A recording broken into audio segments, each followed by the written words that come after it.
And good morning to you. And wouldn't you take a moment to look around and say happy Thanksgiving weekend to somebody? And don't shake hands, it's not the season for shaking hands. Last Thursday was Thanksgiving, and I had a wonderful time. I got to have dinner with friends, and at the dinner, a 6-year-old led us in doing something that probably many of you also did at your dinner table. And she asked us the question, what are you grateful for? And she wasn't happy just going around once the table. She wanted to hear a second time around, and in doing that, I remembered such a simple question is capable of generating such beautiful feelings. And I also remembered how important it is to feel those feelings, the feeling of thank you, because it can really make things better in this world for you, for me, for everyone. You know, gratitude and joy and thanksgiving and appreciation and love. It's what life is all about, and it's all connected. And it is important to feel that gratitude for the things that are in our lives, for the people who are in our lives, for having our needs met, for feeling loved, for our planet and its resources and the creatures on it. I think it's important because it teaches us appreciation. And it helps us to not take people and things for granted. And it reminds us to cherish what we have and to feel all the joy that goes with it all. And it also reminds us that there comes a time in every person's life when they have to face the loss of one or all of the things of life. And then we get to ask an important and serious question. When the things of life change or go, does my joy go with them? Now, people who have lost everything in the fires this year and last year have a lot to teach us about that, about the question of what remains when everything else is gone. I received a gift, and it says, "This sign is all that survived the complete destruction of our home." And it's a sign that says, love is all there is. That's all that remains. It still has the burn marks on it. And it comes with a letter saying, before Ellen died, we were fortunate to celebrate her life with her on June 1st. She sang and spoke to hundreds of people who came from around the world to be with her. Her motto or slogan in life was, love is all there is. Substitute God or beauty or oneness if you wish, but this seems to be true. Every book, teaching, inspirational work I have ever experienced has always had this same message. In her memory, we started a fund by sharing these metal signs so that disadvantaged children could have art and beauty in their lives. We also want to acknowledge our community's compassionate care response. And you are one, so please accept this sign as a gift of appreciation, and that comes from Danny. Whew, that's a lot. You know, we've been learning this year and now in years to come to dig deeper into this idea of what gratitude is. Because on the surface, thank you is for something received. And below the surface, there is also a deeper gratitude that isn't for anything at all. It's about a feeling of deep connection to life, just as it is and just as it is not. You know, with or without the things of the world, can I still connect to gratitude, joy, appreciation, appreciation to what remains. Well, in times of tragedy, maybe not right away, not immediately afterwards, but I'm guessing that there comes a time eventually, and this is certainly true for my life, there comes a time where I realize that thank you is both for something that is received and also it's a feeling that stands alone by itself. It exists within us without conditions. It's a way of being. It's there in the good times and in the bad times. It's an appreciation for the things that we value even when they're not present. In other words, it's not caused, it's discovered. And it's discovered because it is the permanent foundation upon which all life is built. I have 4 ideas I want to share with you today about all of this that's helped me to integrate it. And the first is this: deep, abiding joy doesn't come from having a perfect life. Although I suppose that could help, depending on what your definition of perfect is, And besides, if you've been around for long enough, you probably have already noticed that waiting for a perfect life to be grateful for is not as satisfying as accepting the imperfect life as something worth loving, worth celebrating, worth enjoying, worth sharing. Deep, abiding joy doesn't always come from endlessly improving yourself. Although I suppose that can help too. I'm open to that. I got very fit cycling from San Francisco to Los Angeles. I did it 4 years, I put thousands of miles on that bike. Oh my goodness. I felt a lot of self-esteem from doing it. I was very happy because I felt physically amazing. And my happiness was connected to that accomplishment and my fitness. I was very proud of what I achieved. And there's nothing wrong with that. And lately I noticed that my happiness around that was a little bit wobbly, and I'll tell you why. Because this year I decided I'm going to take the year off from cycling. I'm going to take a break. And so I haven't been on my bike for 6 months. Yeah. Do you know how far things can droop in just 6 short months? I was not happy with those changes, with the loss. Now you get the idea, right? I'm using that for a much bigger consideration because there are questions that arise for me. What is stopping me from connecting with that joy that I had?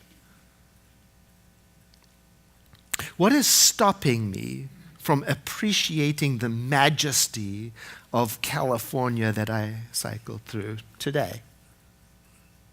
What is stopping me from respecting the camaraderie of those cyclists who will cycle? And what is stopping me from respecting the funds that will be raised? Not a thing, really. So where does my joy come from?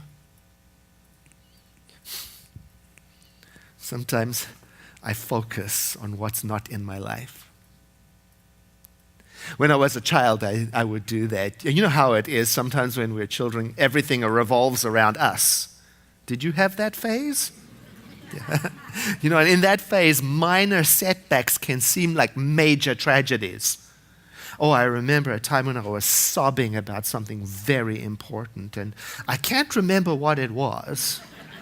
But I do remember that I was devastated at the time, and I was crying to my grandmother, who as she always did, just listened patiently.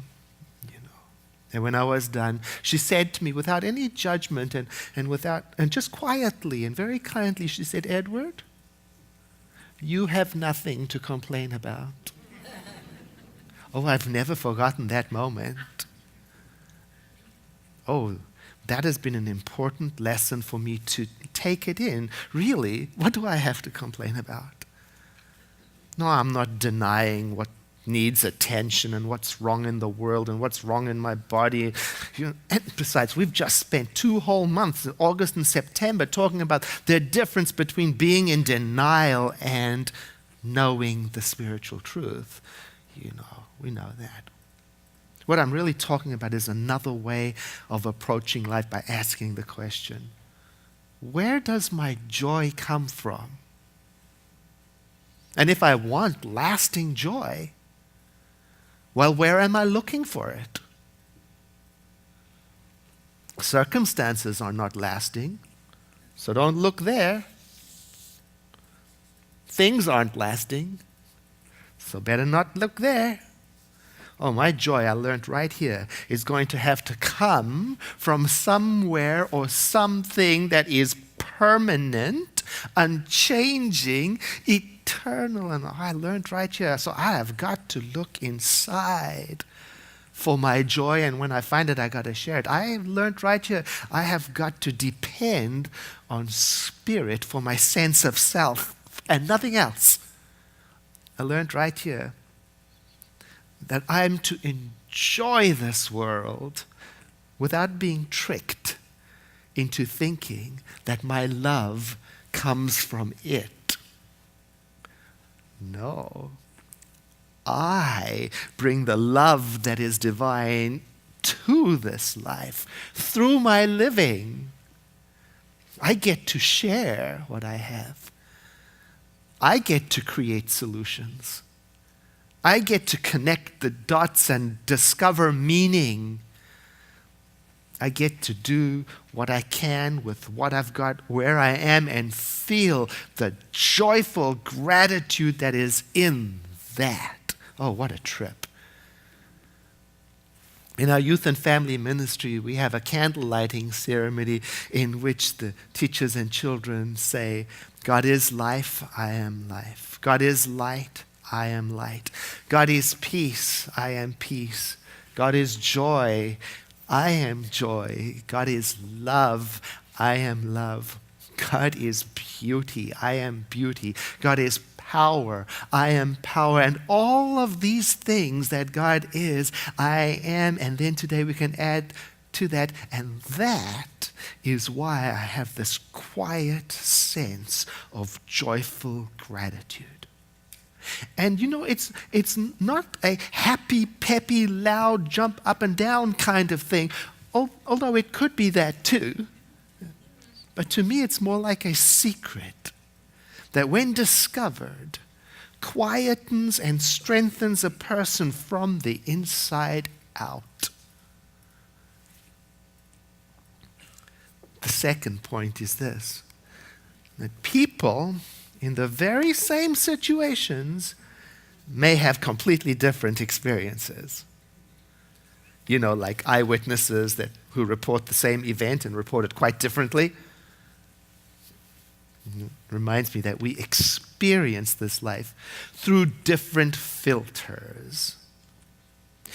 Have you seen the short movie, the short film, The Cookie Thief?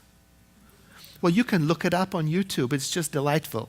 It's based on a poem by Valerie Cox, and I believe it may have appeared in Chicken Soup for the Soul. It's an oldie but goodie, so I'm going to read it to you. A woman was sitting at an airport one night with several long hours before her flight. She hunted for a book in the airport shops, bought a bag of cookies, and found a place to drop.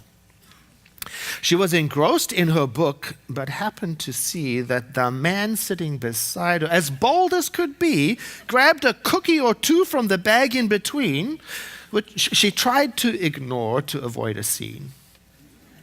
So she munched the cookies and watched the clock as the gutsy cookie thief diminished her stock. She was getting more irritated as the minutes ticked by, thinking, if I wasn't so nice, I would blacken his eye. With each cookie she took, he took one too. When only one was left, she wondered what he would do. With a smile on his face and a nervous laugh, he took the last cookie and broke it in half. He offered her half as he ate the other, and she snatched it from him and thought, oh, brother, this guy has some nerve, and he's also rude. Why? He didn't even show any gratitude. She had never known when she had been so galled, and sighed with relief when her flight was called. And she gathered her belongings and headed to the gate, refusing to look back at the thieving ingrate. She boarded her plane and sank in her seat, and she sought her book, which was almost complete. As she reached in her baggage, she gasped with surprise. There was her bag of cookies in front of her eyes. If mine are here, she moaned in despair, the others were his, and he tried to share. Too late to apologize, she realized with grief that she was the rude one, the ingrate, the thief. I know. It's an oldie but goodie, and you can look up on YouTube beautiful video renditions of it, lovely to see. And the question is, why is it important? Because it reminds me that when it comes to reality, there is some flexibility.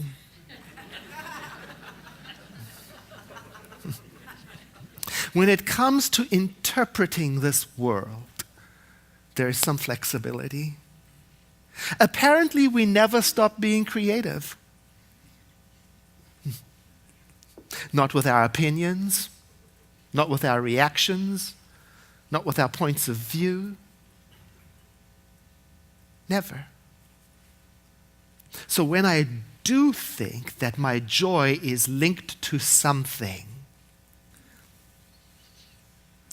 I might be making it up. What if I'm making up a story? What if I could be just as connected to my joy without that story? Oh, joy, gratitude, thanksgiving, appreciation, love. What if they are not caused, but found, discovered, uncovered? Found because they already exist always. Found because they are there, here, all the time, ready to be tuned into and felt all the time, already in the room. Maybe the songwriters Susanna Clark and Richard Lee had it right when they wrote that song, Come from the Heart. You've got to sing like you don't need the money. You've got to dance like nobody's watching, and you've got to love like you'll never get hurt. You see, that brings it around.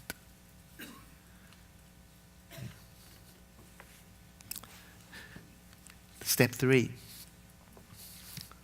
We can get better at finding and feeling our gratitude, and the way we do that is through practice. Oh, and a good time to practice is when you're already feeling grateful. And a good time to practice is when you're not. You know, when things are not going according to plan. You know, like the Who's in Whoville at the end of the story of the Grinch who stole Christmas, when everything is stolen away and every dream is shattered and nothing is where it is supposed to be. They gather in the town square, they hold hands, and they sing. As long as we have hands to clasp, Christmas will be in our grasp. For me, when things aren't going exactly according to plan like I would want them. It's very easy for me to get sidetracked and forget the simple blessings of life and forget to bless life. I become myopic. When my mind is troubled, when politics have taken over my emotions, when my heart is aching, when my body is hurting, it's understandably difficult to connect with the joy that is always present.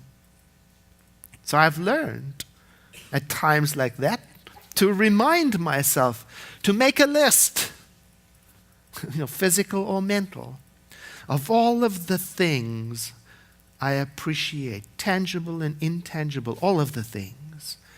The simplest things that show up regularly and selflessly, like my dog Cooper.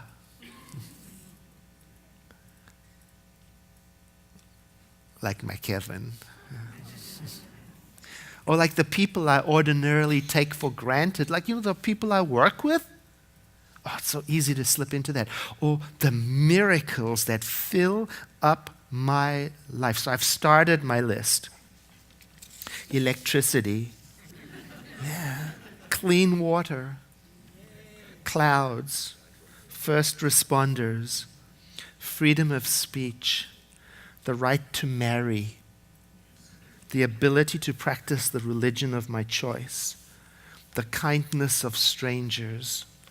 The power of art, poetry, music, courage, the yearning of the human heart to know God, the power of love to connect and repair, the mystery of being alive on a small blue planet in the middle of nowhere, the invisible that connects us and flattens our differences into the nothingness. The healing power of right choices, empathy, consideration, beauty. See, my list is not complete yet. Oh, it's going to take a while. It's going to take some time. And just as criticism diminishes and destroys, appreciation and gratitude and thanksgiving magnifies and opens up and raises up. And like Maria says in The Sound of Music, I simply remember my favorite things, and then I don't feel so bad. Well, it's not simple. It's intentional. And it's not about avoiding bad feelings. It's about redirecting and reconnecting to what is, connecting to a feeling of the depth and beauty of this life. Because this feeling is very important in the next step. And it's this, that forgiveness is what leads us back again to happiness and fulfillment. And that's the topic next week. Yeah. So I look forward to spending that day with you. So let us take a moment now to breathe in and to exhale as we, each one of us in our own way, recognize love as the foundation of all that is. I may be thinking of human love, but I'm adding to that thought a love that is beyond, bigger, larger, wider, an unconditional love. Because what I'm thinking about is the living Spirit Almighty, everywhere present, eternal, expansive, and inclusive, a living presence that I am identifying with through this spiritual mind treatment. And I'm identifying every single person here with that love. And I am aware that as I identify myself with that love, it awakens in me the realization that I am its agent in this world, that my own human love is an expression of its love through me, one and the same love really, and that I stand at the doorway eternally of an expansive, ever-increasing potential for giving that love, for feeling that love, for receiving it, and I'm remembering its amazing transformative and healing powers, how it has in it the ability to do that which my mind alone cannot do. And so I let myself accept that. I am an agent of divine love. Oh, and that is worthy of celebrating. I'm filled with rejoicing at this thought, wondering where it will lead me, and I don't even know. But I know that it will. I will be led, because this is according to spiritual law. And that is why I release this word into the creative law of mind, so that it may be fulfilled through my living. And together we say, and so it is. I invite you now to take a breath in and to sigh.